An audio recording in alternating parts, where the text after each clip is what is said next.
Amão, boa tarde, meu nome é Ana Lúcia, eu quero muito estar conhecendo um pouco da sua trajetória como político aqui na cidade de Cajamar. Boa tarde, Ana. É uma satisfação poder participar aqui da sua entrevista. E vamos lá, vamos ter uma prosa boa. Como que você começou a sua trajetória aqui em Cajamar? Como que você entrou na política? Queria saber um pouco. Eu sou nascido em Osasco. Na cidade de Osasco eu tive a oportunidade de participar de algumas campanhas na condição de apoiador, de cabo eleitoral, né? Quando eu vim morar em Cajamar, tive a oportunidade de sair candidato a primeira vez no ano de 2008. E ali eu percebi que aqui nessa cidade que me acolheu, cidade que me permitiu, né, desenvolver um trabalho, eu percebi que eu poderia deixar o meu legado, desenvolver aquilo que eu tenho quanto visão para a cidade e numa forma muito simples de contribuir com a cidade através da minha experiência, da minha vontade de transformar. Nisso foram surgindo pessoas, apoio, pessoas que foram aí também incorporando o nosso sonho e está dando certo, eu me orgulho muito. Agora você é candidato a vereador aqui em Cajamar. Nas suas andanças, o que você viu que Cajamar precisa? Quais são as maiores mazelas que Cajamar ainda tem? Enfim, quais são as suas propostas? Como todo município, como toda cidade, Cajamar é uma cidade desafiadora. Cajamar é uma cidade que eu costumo dizer que ela tem um potencial incrível. Mas para isso, de fato, é preciso que ela tenha pessoas dispostas, né, a se dedicar num crescimento organizado, num planejamento, né, habitacional, urbano.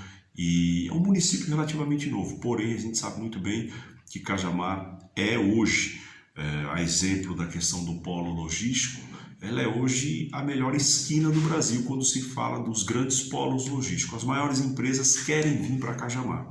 Tudo bem, dentro de todo esse contexto, de todo esse desafio, qual que vai ser o nosso planejamento a nível de habitação, trânsito, mobilidade, segurança, educação? Existe sim um grande desafio, né, que precisa ser discutido com a população, né, e o agente político ele é fundamental.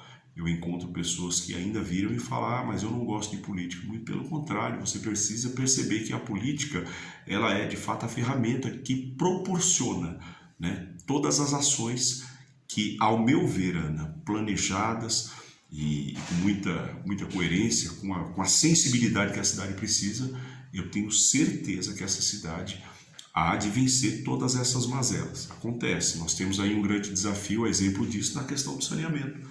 Nós temos bairros hoje, a exemplo do Ponunduva, Lago Azul, São Benedito, que ainda não tem saneamento. Água, por incrível que pareça, nós estamos a 20 minutos da grande metrópole São Paulo e nós temos alguns bairros que não têm abastecimento de água. Por incrível que pareça, hoje nós temos mais de 400 famílias sendo abastecidas com caminhão-pipa. Eu não estou falando do Nordeste, eu estou falando de Cajamar. Então é preciso sim que haja uma força, né, que haja uma motivação para que situações como essas sejam transformadas.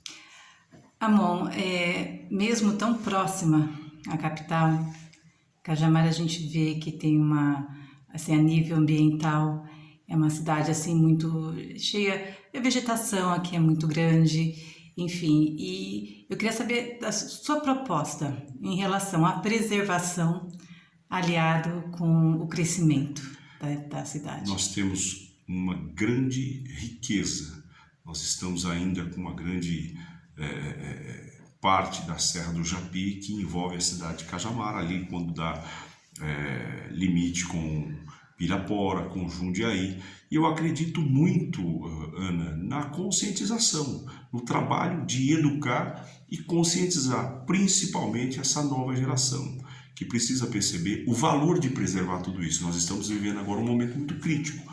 As queimadas que está acontecendo no Brasil inteiro, mas Cajamar também, por conta de ser uma cidade que tem muito corte de eucalipto, a gente sofre com as queimadas.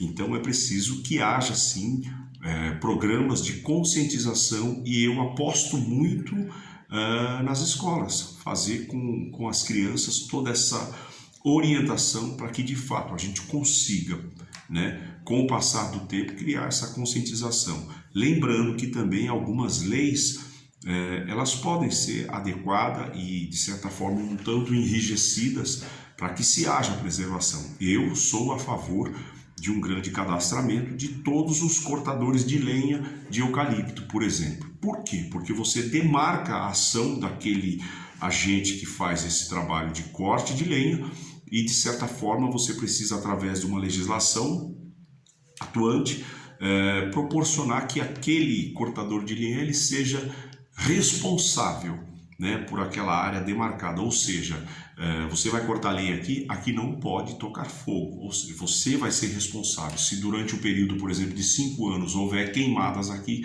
você perde o direito de corte. Isso é proteger, porque quando você toca fogo no eucalipto e esse eucalipto, o fogo espalha, pega a nossa mata, pode pegar na Serra do Japi e em toda a nossa reserva. Estou falando aí da morte de passarinhos, animais, fauna, flora. Então é uma preocupação muito grande que de fato o legislativo, o executivo e também o judiciário precisa andar junto para que a gente consiga proteger cada vez mais. Como que está essa situação aqui, Amon, das queimadas? Está tendo uma vigilância? Qual o trabalho que está sendo feito para não se propagar tanto como está sendo propagado Brasil afora?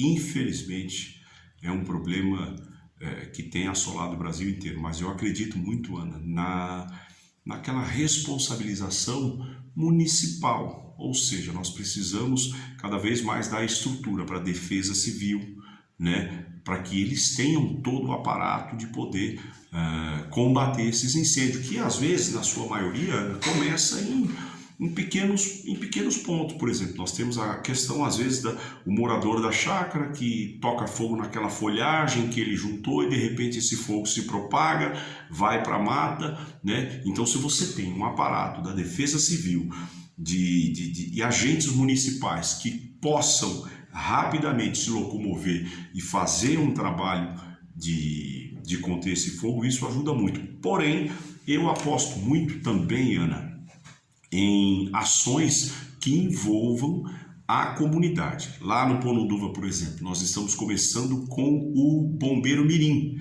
que é uma ação voltada com as crianças. Claro que não vamos colocar crianças aí para combater o fogo, mas eu estou dizendo que a conscientização começa através dessas ações. Quem está fazendo o trabalho lá é justamente um bombeiro que se dispôs a fazer todo o trabalho de escoteiro e bombeiro mirim, orientando como que se age diante dessas situações. Então é uma grande necessidade de contar tanto com a ação do poder municipal, mas também com a colaboração e conscientização da sociedade. A sociedade precisa ajudar cada vez mais diminuir esse problema. Amon, você é filho de artistas, você é artista.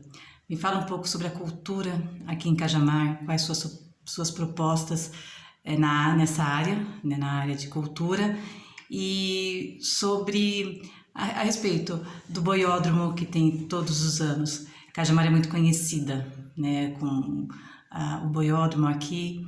Então eu queria saber, além do rodeio, quais suas propostas para Cajamar impulsionar mais a cultura aqui?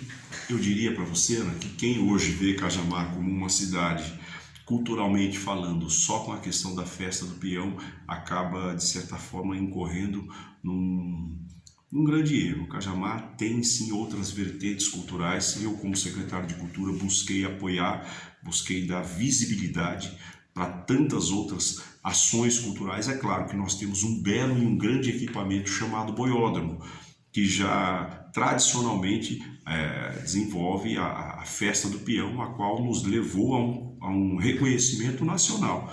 Chegamos a ser a segunda maior festa de peão do Brasil. Porém, nós precisamos cada vez mais fomentar, dar espaço, oportunidade para tantas outras vertentes culturais. E esse foi o meu papel como secretário de Cultura. Eu me orgulho muito em dizer que eu entro para a história da cidade de Cajamar como o secretário que viabilizou a construção do primeiro teatro da cidade no Portal dos Ipês. Quando eu cheguei, praticamente não se tinha centros culturais. Peguei uma secretaria aproximadamente com 350 alunos. Hoje já está para mais de 2.500 alunos. Eu estou falando entre crianças de 4 anos de idade até idosos de 96 anos. Eu entreguei 3 novos centros culturais, entreguei a Casa do Artesão. Para você ter noção, o artesanato é um dos grupos mais organizados aqui da cidade, e todo o meu trabalho em apoiar e fomentar tem sido gratificante a gente perceber que o resultado está acontecendo. E uma coisa eu falo também com muito orgulho: nós reinserimos Cajamar no Sistema Nacional de Cultura. Isso viabilizou a vinda de recursos federais para a cidade, para os artistas. Então nós desenvolvemos, até hoje, na presente data, aproximadamente mais de 2 milhões em editais, capacitação, premiações, e isso é muito importante quando você traz o artista percebe que a Secretaria de Cultura é uma casa de estrutura para a forma que ele tem de fazer arte na cidade.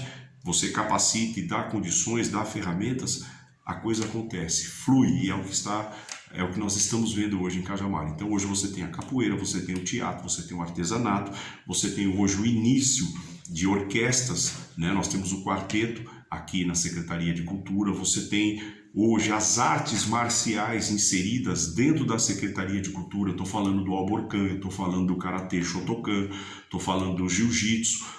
Tudo isso sempre com um cunho de inclusão social. Eu sou muito dedicado a alcançar aquela criança que está lá no extremo da cidade através de um centro cultural, para que ela tenha a oportunidade de fazer balé, de fazer teatro, de fazer violino, de fazer violão, sendo filho de um artista plástico que teve a sua vida transformada e mudada através do contato da arte. Eu sei que a arte transforma, eu sei que a arte ela traz um horizonte para a vida do ser humano, e esse é meu papel, plantar sementes, alcançar e incluir. Tem dado certo. Amor, muito obrigada por você ter cedido esse tempo. Obrigada, eu sei que muitas pessoas vão ver e vão estar conhecendo suas propostas. Obrigado, Ana. Agradeço a sua atenção e principalmente o seu comprometimento em levar informação de qualidade, garimpando essas informações da forma que você faz com tanta atenção. Parabéns. Obrigada e boa tarde. Boa tarde.